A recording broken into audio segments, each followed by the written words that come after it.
one of our students, he dropped out of high school 3 months before graduating, and decided a couple years later, he saw his friends going on with their life, and he thought, I need to do that too. Yeah. Hey everybody, welcome to another episode of Chamber Talks. Today I'm with my friend Dave Facer. Dave, thank you so very much for being with me today. So happy to be here. Thanks for inviting me. And Dave, you're the executive director for the College of Eastern Idaho Foundation. Right. So tell us a little bit about that role and how you ended up there. Well, with how I ended up there, I've been in nonprofit my whole career.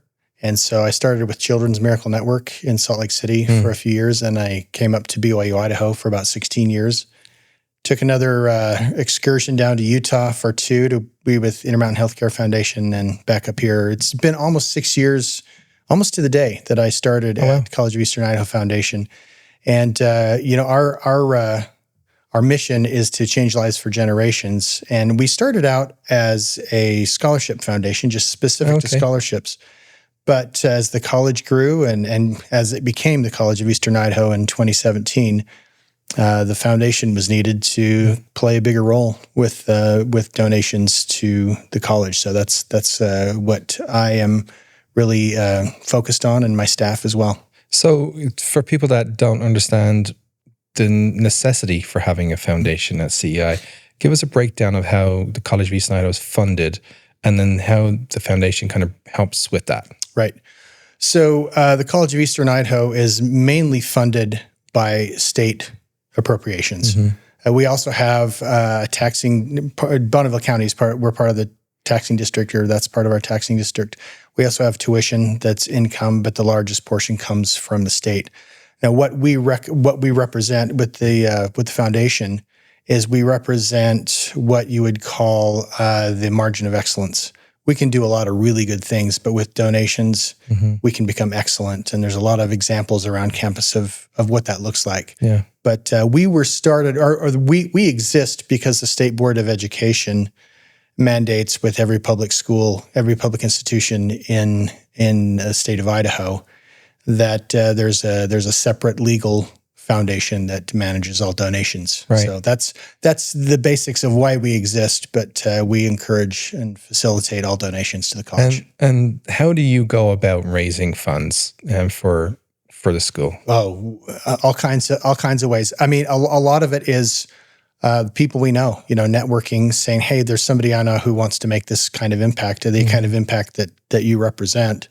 And we get in touch with them. But a lot of it has to do with just people in our community who have a desire to give, to change lives, to help people. And we see education as something that, as our motto says, changes lives for generations. We've seen that so many times. I've seen that in my own family, and a lot of our staff and faculty have seen that. And maybe you and a lot of your listeners have seen what education can do. Absolutely. Not just for the individual, but the generations who follow after them. Yeah. And so one of the things that I've come to love about CEI has really seen the impact that the college has had on the community as a whole, but mostly when it comes to working with industry. Right. I'd love for you to kind of tell us a little about some of the great examples that you have of that, where the school has basically gone out to industry and partnered with them and collaborated. Tell me a little bit more about that. Sure. There are really a couple of different ways to focus on that. And there's a workforce training side at CEI, and then there's also the 4-credit side. Workforce training is what we call just-in-time education. So what will happen is a company will come, or an organization, it doesn't have to be a company, an organization will come to us and say, hey, we need this kind of a class because we've got people in our organization who need to be trained on safety or forklift operation or whatever it might be. And so they come to workforce training and they work with them to create a course that they can send their people through. Now, once that course is created, you can build on that for other organizations, depending on what's proprietary in that information, or that's around for other times when that company wants to train folks. So we have those ways that people can create those kind of courses on the workforce training side.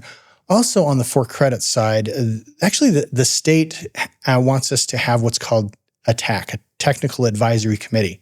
So every CTE program at the College of Eastern Idaho has a technical advisory committee. And what that is, it's made up of people in industry who we can sit down with every semester and say, are we teaching what, are our graduates learning what they need to learn to be effective when they get out immediately effective? Yeah. And if they're not, they can tell us, no, you need to add this to it, or you need to take that away. It's not any more relevant. Right. And so it's really a very incredible partnership. Yeah. Because what we want to do is we want to teach people about what's current. Not only that, what's current, but what's coming. Right. It doesn't do us any good to teach something that was awesome 5 years ago, but irrelevant today. Yeah. So the TAC helps us do that. And not only that, it helps us be able to make connections for our students with industry, which when it comes to jobs, industry wants jobs. They want to make that connection. Certainly students want to make that connection. Yeah. So it's a great way for us to be able to do that on both directions. That's great. So when it comes to young people accessing those kind of programs, would the industry be a donor also to participate to kind of help facilitate that program? Does that happen often? Right. And a great example of that is with our new building at CEI. It's called the BEA Future Tech in partnership with Frontier Credit Union. That's our new building. It's an 88,000 square foot tech building. It's so necessary for what we're trying to do. But that's a great example because so much of what we do, a lot of our graduates go to work with Battelle Energy Alliance, who of course is the operator of Idaho National Lab. So they are helping with the pipeline. And I just want to put in a plug for this because not only are they creating jobs, but they're creating interest.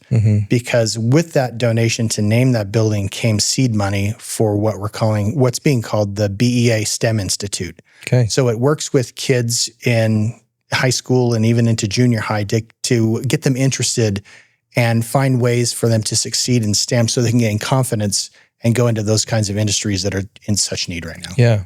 And so fundamentally, any kid that's in high school here in the area can go to CEI, access one of those STEM programs, and one day end up at the lab or somewhere around the country maybe, but hopefully maybe just stay here and maybe be the next lab director. You just never know. You never know. It's true. And that's the interesting thing that I think a lot of people don't know about is that you can graduate from College of Eastern Idaho with a certificate or an associate degree and already be up for a really good job in the industry just because the need is so great. Yeah.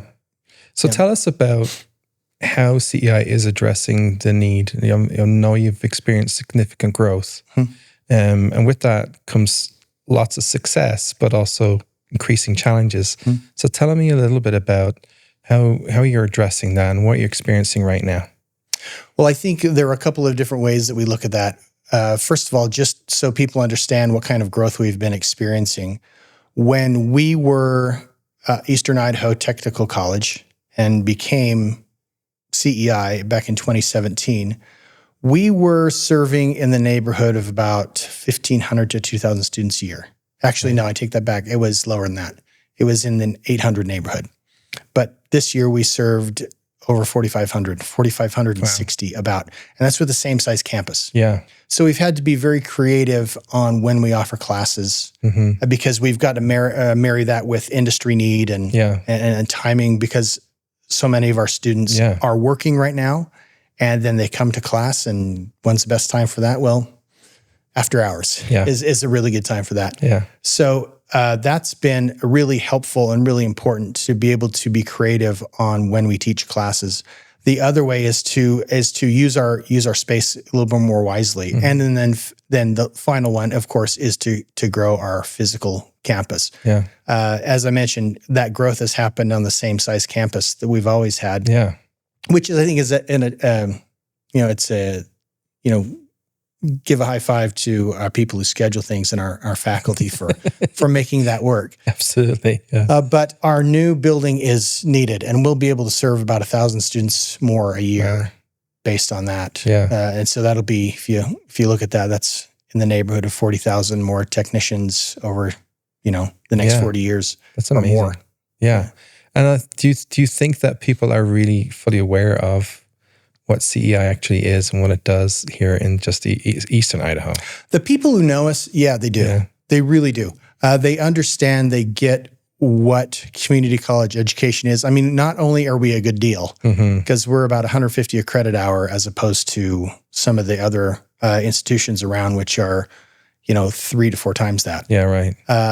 But the people who know, and sometimes they want to keep it to themselves because you've got industry. Everybody wants welders. Yeah. Everybody wants auto mechanics and cybersecurity. Being able to train the best. That's what we're after. And so the people who know. But on the other hand, the people we run across who don't know, they're amazed at what we can do. Yeah. And that's fun to see because to see when people's face, there's a recognition of, this is actually a community gem. Yeah. We know that, we feel it, but a lot of people don't understand that unless it's time for them to get some education and they want to look, well, where do I go? Well, CEI is a great place to start. So how would a business, reach out to you and say, hey, I have this need within our sector and look to maybe create a program in partnership with you? Where does that start? It depends on the program and it depends on what's needed. I think one good place to start, like I said, if somebody wants to create a class, they should talk to workforce training. Yeah. That's really the best place to go. Yeah. And if it's more something that's on the 4-credit side or might be on the 4-credit side, talk to our academic folks, which Angela Sackett is our Vice President of Academic and Student Affairs. And she's great. We've got great deans, great faculty who will sit down with people and be creative and see how they can work it into what we have. And maybe we already have something that works and folks just don't know about it. Yeah, no, exactly. And it's Trevor Lordi, right? Trevor Lordi is our Vice President of Workforce Training and Community Education. We've got some great people there and fantastic. We are excited to collaborate with CEI next Tuesday, I think. Next Tuesday, the 2nd. That's right. We're doing a CEI takeover of their Chamber Connect lunch. And we're really excited for that. Do you have any insight as to what people can expect from that event? Yeah, I think people are going to find out some things they maybe didn't know. Because, and I say that just knowing the percentage of people who are familiar with CEI, there are a lot of people who know what we do. Yeah. And I think one of the benefits that this is going to be to us and to the members of the chamber is to help people know really who we are and what we do, because there's still a lot of people who get maybe some of it, but they don't get all of it. Right. And this will be a great opportunity. Our president, Lori Barber, is speaking, as is Vice President Sackett and Mary Stevenson, who's our Associate Vice President over Rural Initiatives, which really this STEM Institute, that's her baby. Yeah. And so we're going to talk a lot about that. Fantastic. And how we can really, I'm excited. Make this happen. Yeah, I'm really excited for that. So am I. The other big thing I know that you work on every year, which always is a great event, is the Great Race. The Great Race for Education. Tell me about that. And where did that come from? This is our 17th year doing the Great Race for Education. We took a break in 2020 for obvious reasons, but it started in 2009, and every year there's a different theme. And so it was kind of the puppy I was handed when I started here, and I said, and I thought it was a 5K at first. I thought it was a 5K, which it's not. Although if you stay on track, you'll run about that far. Yeah. So it's more like a scavenger hunt. Yeah. Where you have teams of 4 runners, and this team, you've got the 4 runners, and then you have people who aren't running, who are back at what we call home base, who are helping to solve clues of where to send those runners, because we have 5 destinations out in the field they've got to run to, and we're going to start at the waterfront at Snake River Landing. Yeah. And they've got to go to businesses in and around the area, and when they get there, secret spot, if you follow clues to it, they will do a challenge, a particular challenge, and it's all for fun, but it's all for raising money for the College of Eastern Idaho Foundation. So it's great competition. Yeah, there's a lot of trash talk that goes on, which is all in it's all in good fun, but it's just just a good time. It's a unique opportunity to get out, to do something different, and have a lot of fun. Yeah. I've seen it in action. Yeah. I wouldn't say I've ever ran. I've seen people. Well, no, I want to say something about that. So Okay. I get a lot of people who tell me, "Oh, I'm not a runner." Right. 80% of the people who participate in the Great Race aren't runners, aren't running. Yeah. You know, you've got the 80 or so or 100 or so who are runners, but then so many of the people are volunteers or they're on a team and they're helping with solving clues. So there really are a lot of opportunities for anybody who wants to be involved. Yeah. It is a great fun event. I love seeing everyone get a little competitive, get excited. Right. Even the folks back at home base and the folks out running and that communication that's going on there. It's right. It's open phone. It's open Google. You can look at all that stuff. It's a lot of fun. It's fun to watch people and see the reaction. So what's the date for that this year? The date is July 17th at the waterfront at Snake River Landing. And do you still have spots open? We do have some team spots open. Okay. And we've got a couple of sponsorships open as well. So if people want to reach out to us, Lauren Whitby is the person who's overseeing that this year. Okay. And if you go on our website, which is ceigiving.org, under the events tab, there's a website for that. Fantastic. Awesome. Well, I'm excited. It'll be a lot of fun. It always is. It's a lot of work to put together, but it's so much fun because, every team has their own color. So it's just this explosion of colors. Yeah. And there's always something that happens positive, something positive that happens every year that we'll talk about for the next year. Yeah. Yeah.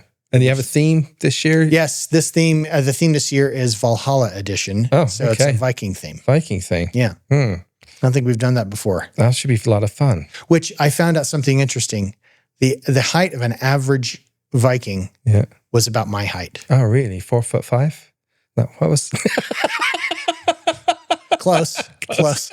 5'9". 5'9". But the average English person or Pict or, Scott or whatever was about 5'4". Yeah. So they seemed a lot taller. That's why Vikings have this reputation of being such large humans. Us Irish people, when we're being invaded by the Vikings, we're like looking up like this. Oh my gosh! On average, it's all about averages. Well, that's like all my family's height are like 5'4", 5'5". Yeah, so that's funny. That's interesting. I wasn't aware of that. Love that. Just want to throw that out there. Well, Dave, you've spent quite some time serving in the chamber, as well over the years. Yes. Tell me what has been like a couple of highlights for you. You've been the board chair, obviously. Right. What have you liked and seen over the years that you've been in the chamber that makes you excited? Yeah, I've really enjoyed seeing the growth that's come the last 3 years or so since you've been here. For those who don't know, I was on the hiring committee that hired you. So if you want to blame or congratulate somebody, I can give you the list of names of the other people who are on that list, and you can call them.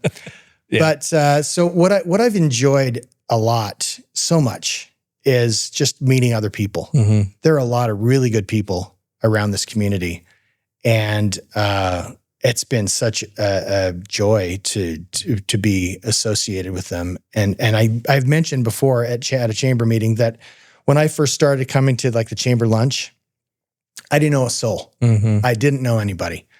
And so I sat down at my table. I talked to the person on my left, got to know them, talked to the person on my right, got to know them. So next time I came back, I knew 2 people. Yeah. And I would sit at a different table than them. And I would talk to somebody on my left and somebody on my right. And eventually it snowballed. Yeah.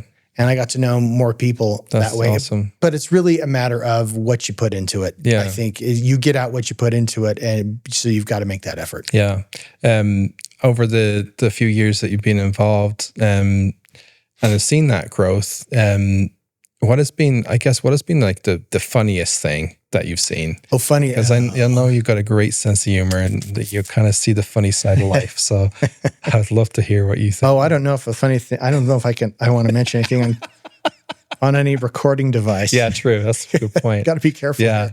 Yeah. I'm trying to think. I'm drawing a blank, but it's just been kind of this sort of interaction. Yeah, just kind of and just talking and just friendly banter.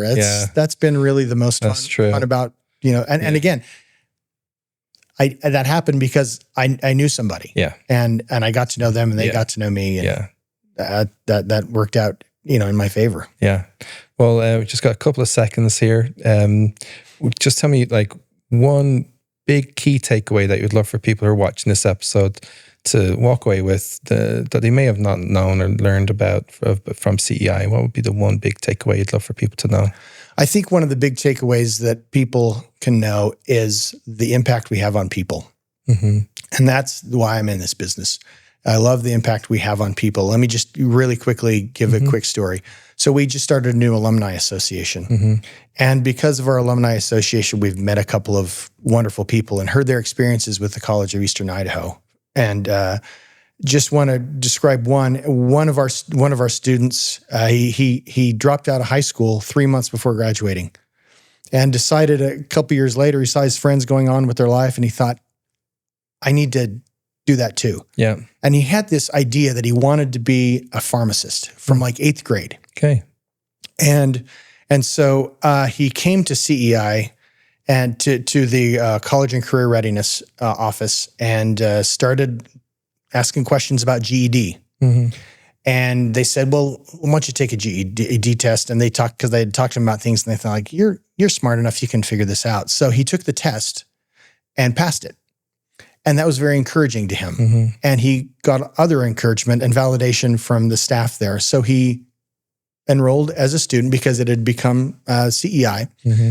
And he graduated after a few years, and he got a scholarship from the foundation. There were a lot of services. So we would like to say, oh yeah, it was because of us. But in reality, there are so many people that students will encounter, and so many offices, and it's this great network of people that help support folks. And so we found out that now he is a year away from graduating with his PharmD at Idaho State. That's awesome. And he'd gone up through CEI and was just excited to be. That's wonderful. To remember his time there. So these are the kinds of things that we open doors for people. Education represents freedom, and the more education you have, the more training you have, the more freedom you're likely to have. And that again goes on for generations. Yeah, it does. Yeah. Well, what a great way to wrap this up, and a great message. I know I've seen it in my role too, just the need that we have here, not just in Idaho Falls, but this whole Eastern Idaho corridor along I-15, where accessibility to great education is desperately needed, but also for our young people to feel invested in.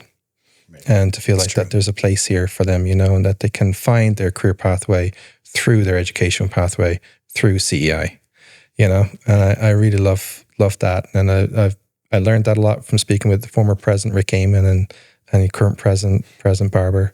And it's emulated a lot by any interaction you have with anybody on that campus, that you get that feeling when you walk in those doors. And so thank you.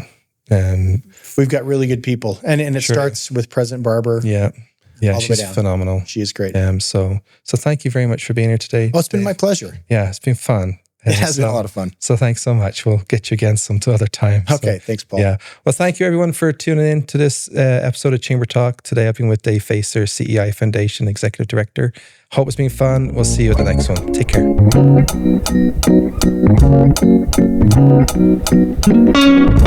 care.